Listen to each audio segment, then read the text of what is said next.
Assalamualaikum warahmatullahi wabarakatuh. Saya Tifal Salsabila dengan NPM 130119005. Saya berasal dari kelompok 6. Di sini saya akan menjelaskan pengertian tentang blended learning. Blended learning atau hybrid learning adalah suatu metode pembelajaran yang mengkombinasi metode pembelajaran tatap muka dengan online learning. Blended learning merupakan istilah yang berasal dari bahasa Inggris, yang terdiri dari dua suku kata, yaitu blended dan learning. Blended artinya campuran atau kombinasi yang baik. Blended learning ini pada dasarnya merupakan gabungan keunggulan pembelajaran yang dilakukan secara tatap muka dan secara virtual. Blended learning menjadi batasan yang universal dan global, membawa kelompok pembelajar sama-sama melintas budaya dan zona waktu yang berbeda.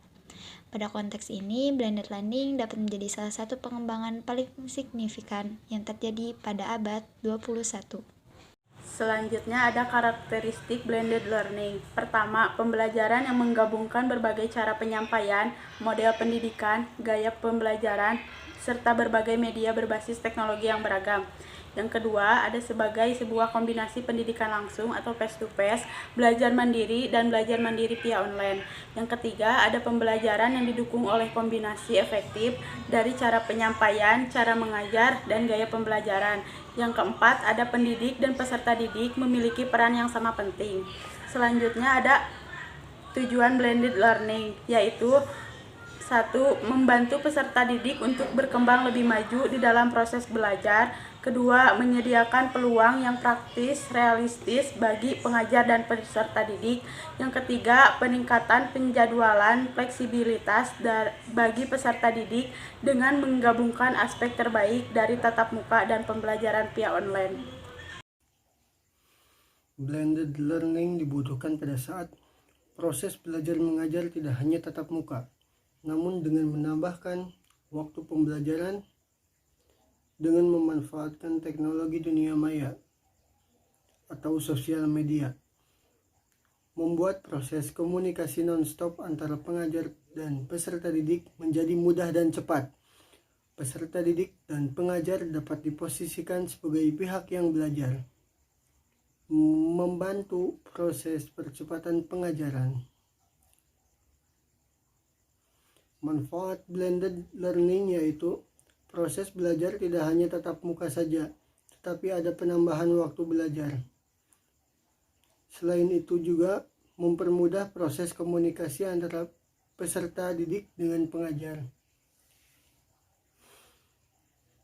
membantu percepatan pengajaran dan membantu memotivasi keaktifan peserta didik yang ikut terlibat dalam proses pembelajaran.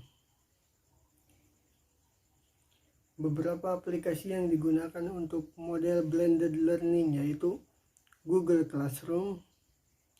Siswa bisa memberikan tugas melalui Gmail untuk pemberitahuan dan memakai Google Drive untuk mengumpulkannya. Yang kedua ada YouTube. Jika guru mempunyai banyak materi berbentuk video, buat akun YouTube untuk menyimpan dan menampilkan video tersebut. Ketiga ada WhatsApp. Guru dan siswa bisa membentuk WhatsApp group chatting, kemudian membentuk kelompok untuk menyampaikan materi maupun presentasi. Yang keempat ada Edmodo.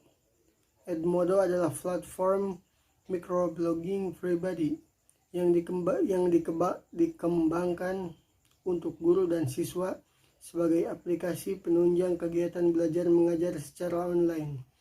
Yang terakhir ada Quiver. Quiver merupakan perusahaan teknologi pendidikan yang menyediakan layanan produk atau jasa pendidikan bagi siswa di Indonesia. Komponen dalam teaching blended learning. Yang pertama adalah face-to-face. Pelajaran tatap muka adalah kegiatan pembelajaran berupa interaksi langsung antara peserta didik dan pendidik. Pembelajaran ini dimaksudkan untuk memberikan rambu-rambu dalam pelaksanaan pembelajaran serta meningkatkan hubungan emosional antara peserta didik dan pengajar. Kedua, e-learning. E-learning merupakan penyampaian informasi, komunikasi, pendidikan, pelatihan secara online. Yang B, e-learning menyediakan seperangkat alat yang dapat memperkaya nilai belajar secara konvensional. C. E-learning tidak berarti menggantikan model belajar konvensional di dalam kelas, tetapi memperkuat model belajar tersebut melalui pengayaan konten dan pengembangan teknologi pendidikan. Yang D. Kapasitas peserta didik amat bervariasi tergantung pada isi, bentuk, dan cara penyampaiannya. 3. M-learning.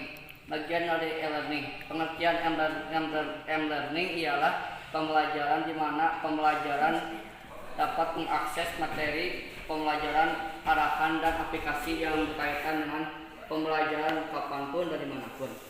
Beberapa kelebihan e-learning jika dibandingkan dengan pembelajaran lain adalah: yang pertama, dapat digunakan kapanpun dari manapun. Kedua, kebanyakan media bergerak memiliki harga yang relatif lebih murah dibandingkan dengan PC desktop. Yang ketiga, ukuran perangkat yang kecil dan ringan daripada PC. Di sini saya akan menjelaskan tentang kelebihan dan kekurangannya blended learning. Kelebihannya yaitu yang pertama, peserta didik dapat leluasa mempelajari materi yang telah diajarkan secara mandiri. Selain yang diajarkan oleh guru, para peserta didik juga dapat mencari referensi seperti dari buku, jurnal, e-book, dan sebagainya. Yang kedua, peserta didik dapat melakukan diskusi dengan peserta lainnya atau pengajar di luar jam tatap muka atau jam pelajaran, baik itu jam istirahat maupun sesudah pulang sekolah. Walaupun peserta didik berdiskusi di luar jam tatap muka atau jam pelajaran, kegiatan diskusi peserta didik dapat dikontrol oleh pengajar. Selanjutnya, pengajar dapat menambahkan materi pembelajaran melalui internet. Biasanya sebelum melakukan pembelajaran, pengajar meminta peserta didik untuk membaca buku terlebih dahulu atau melakukan pemanasan berupa tes kepada peserta didik. Setelah selesai memberikan materi pembelajaran, biasanya pengajar memberikan kuis dan memanfaatkan hasil tes dengan efektif sebagai bahan evaluasi. Setelah itu, peserta didik dapat berbagi file terhadap peserta didik lainnya. Adapun kekurangan yang dimiliki oleh blended learning yaitu media yang dibutuhkan sangat beragam sehingga banyak kendala yang terjadi pada peserta didik seperti memori penuh dan sebagainya. Yang kedua, tidak meratanya fasilitas yang dimiliki oleh peserta didik karena tidak semua peserta didik mempunyai fasilitas seperti handphone, laptop, dan sebagainya. Yang ketiga, kurangnya pengetahuan sumber daya pembelajaran terhadap penggunaan teknologi seiring berkembangnya zaman.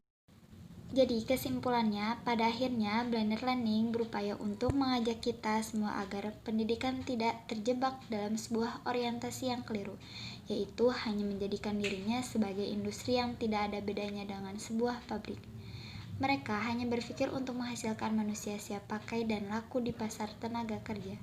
Selain mencetak sumber daya manusia yang unggul dalam pengetahuan dan keterampilan, mereka juga punya peran strategis, yaitu membangun dan mengembangkan karakter pribadi yang baik.